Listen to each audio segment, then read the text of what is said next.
पे हूँ, ना मैं इंस्टाग्राम पे हूँ, ना मैं ट्विटर पे हूँ, मैं यहाँ हूँ। वो आभासी दुनिया है मेरे दोस्त, कुछ फर्क नहीं पड़ता। जिस दिन तुम कामयाब हो जाओगे अपने आप सब फॉलोवर सब मिल जाते हैं। इससे बाहर निकलो, अपने आप को बाहर निकालो। ये मीठा जहर है और मैं मानता हूँ कि ठीक है किसी लेवल तक इसको यूज किया जाना चाहिए, लेकिन आपकी उम्र में तो ये आपको सिवाय बाधा के कुछ भी नहीं दे रहा, सिवाय हिंड्रेंस के ये कुछ भी आपको पॉजिटिव नहीं देगा। यू विल फील जब भी आप इसको देखो अच्छा काम, ये बुरे काम की कसौटी क्या है? अच्छा काम जब आप करोगे तो मन में खुशी आएगी। आपने किसी की मदद की, आप 3 दिन तक उछलते रहोगे, और बुरा काम जब हुआ तो आप 3 दिन तक भारी महसूस करोगे। आपने देखा, कभी नोट किया है कि आप इंस्टाग्राम फेसबुक चलाने के बाद जैसे उसको बंद करते हो तो मन में एक भारीपन रहता है। हमने कुछ दिया है, उसको समय दिया है।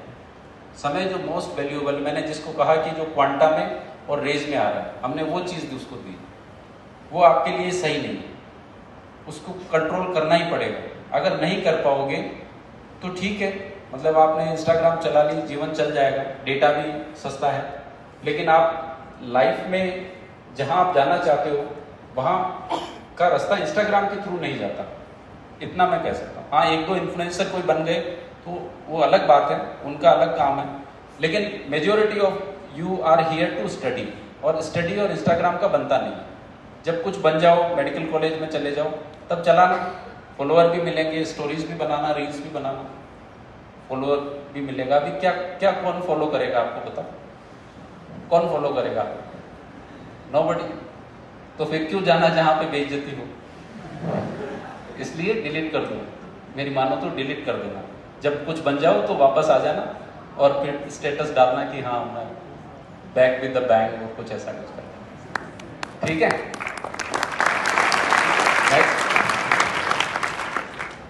आगे लाइए, आगे भी।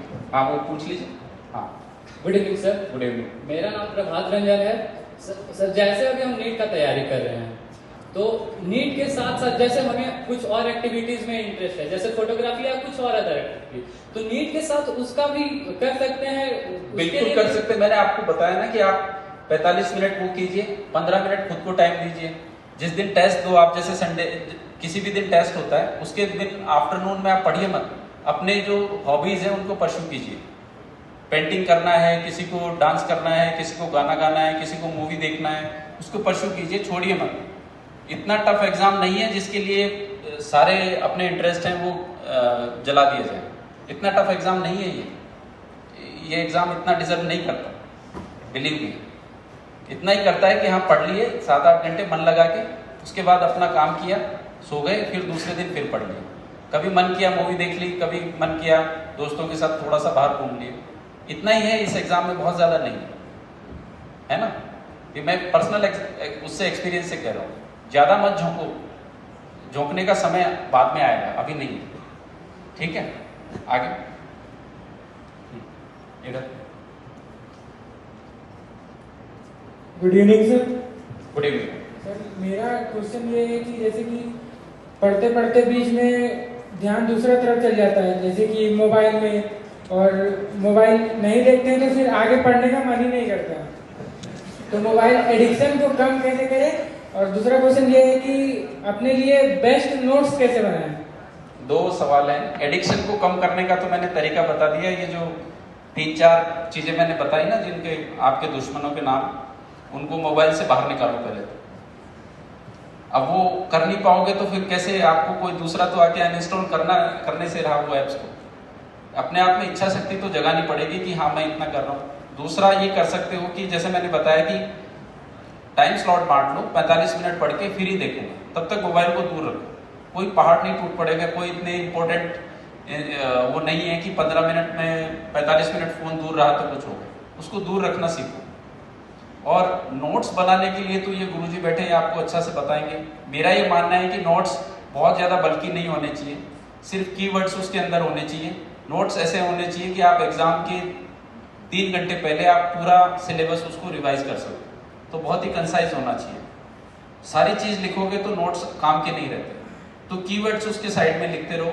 हाँ, ये ज़रूर है कि आपका जितना नॉलेज है, जितना आपको लगता है अच्छा है, पढ़ना है, उसको एक जगह रखो, चाहे आपकी मॉड्यूल की बुकलेट में रखो या कॉपी में, पर सारा ज्ञान एक जगह रखना चाहिए। जो भी इंसान उसको 3 जगह रहता है तो वो 3 जगह में से फिर पढ़ने के चक्कर में कुछ ना कुछ मिस करता है। तो आप जो भी बना रहे हो उसको एक जगह रखो, चाहे पन्ने को चिपकाना पड़े, चाहे नोट्स लगाना पड़े, चाहे स्टेपल करना पड़े। और नोट्स, अच्छे नोट्स की जो खूबसूरती होती है वो ये होती है कि उसको एट अ ग्लांस आप पढ़ो तो आपको सब चीज़ें पुरानी याद आ जानी चाहिए। तो एक तो माइंड ट्री बनाते हैं कि एक छोटा सा डायग्राम बना दिया, उससे जितनी चीज़ें रिलेटेड है उसको जोड़ दी, बनाते हैं ना कि फोटो के अंदर लिख दिया। एक होता है कि डायग्राम बना के करो, एक होता है एरो बना के ट्री बनाते हैं अपन। तो इनका ज़्यादा यूज़ करना चाहिए अच्छे नोट्स में रादर देन लिखने के लिए। जस्ट लाइक हम ऐसे लिखते हैं वैसा नहीं लिखना चाहिए अच्छे नोट्स में। अच्छे नोट्स में तो चुनिंदा शब्द होते हैं। ठीक है, थैंक यू। आगे आगे सर। हाँ नमस्ते सर। नमस्ते। सुधांशु शेखर जी सर, मैं ये कहना चाहता हूँ कि सर यूपीएससी जैसा एग्जाम तो सर बहुत मायने रहता है, लेकिन इसमें सर आपने भी बताया कि फर्स्ट स्टेप पे नहीं हो पाया मेरा। तो सर इस सिचुएशन में बहुत सारे आस पड़ोस के आदमी या फ्रेंड ताना मारने लगते कि जैसे तुमसे नहीं हो पाएगा ऐसे वैसे। तो सर इस सिचुएशन को आप कैसे डील किए? और एक दूसरा कि सर आप एक जिला के माना जाए तो पूरा हेड है, लेकिन सर सबसे पहले आने के साथ ही आप हम सब बच्चों से ही शुरुआत की। तो सर आपको तो ऐसा थोड़ा सा महसूस होना चाहिए कि इतना बड़ा आदमी होकर के पहले तो हमको बड़े बड़े आदमी से बातचीत करना चाहिए। यही तो सर। मैं तो बड़ा तो हूँ नहीं, 5 फीट 8 इंच हाइट है मेरी। पद के लेवल पद बड़ा है, पद तो बड़ा है, वो तो बहुत बड़ा पद है। हम भी आप ही की तरह से सोचते थे तो डर लगता था। मैंने सपना देखा था कि मैं किसी दिन किसी आईएएस से हाथ मिलाऊं, तो मुझे जब तक मैं तैयारी करता कोई मिला नहीं। मैं इंदौर में था जब मेरा रिजल्ट आया, तो पहले मैं कमरे के अंदर गया और बहुत जोर से चिल्लाया, जितना जोर से चिल्ला सकता था, और फिर मैंने खुद से हाथ मिलाया। I was the first IAS जिससे मैंने हाथ मिलाया। ये तो रही एक बात। इससे पिछला सवाल आपका क्या था कि फेल हो जाते हैं तो लोग ताना मारते हैं। मैं परफेक्ट एग्जाम्पल हूँ फेल होके पास होने वाला का। मैंने कोई भी एग्जाम दिया, मैं एक बार उसमें जरूर फेल हुआ है ना। पीएमटी में एक अटेम्प्ट खराब, प्री पीजी में एक अटेम्प्ट खराब, आर्मी का जो कैप्टन का इंटरव्यू देने गया था उसमें भी पहली बार में नहीं हुआ, दूसरा हुआ लेकिन जा नहीं पाया, फैमिली के कोई इश्यूज थे। आईएएस में भी फर्स्ट अटेम्प्ट में मैं आईएएस में नहीं आ सका, सेलेक्ट हो गया था लेकिन जो मैं चाहता था वो नहीं मिला। इससे क्या सीख मिलती है बताओ? कि हर इंसान फेल हो सकता है और हर इंसान फेल होके पास हो सकता है। रही बात ताना मारने वालों की, तो वो ताना बहुत मारते हैं और मैं उसको ही अपनी स्ट्रेंथ बना लेता हूँ कि तुमने पत्थर फेंके मैंने रख लिए। और जिस दिन मैं सेलेक्ट हुआ उस दिन 10,000 रिश्तेदार पैदा हो गए। बोले इस बच्चे को तो हम जानते थे जी, ये तो कुछ करेगा। हम तो पहले से ही मानते थे कि ये तो जिंदगी में कुछ करेगा।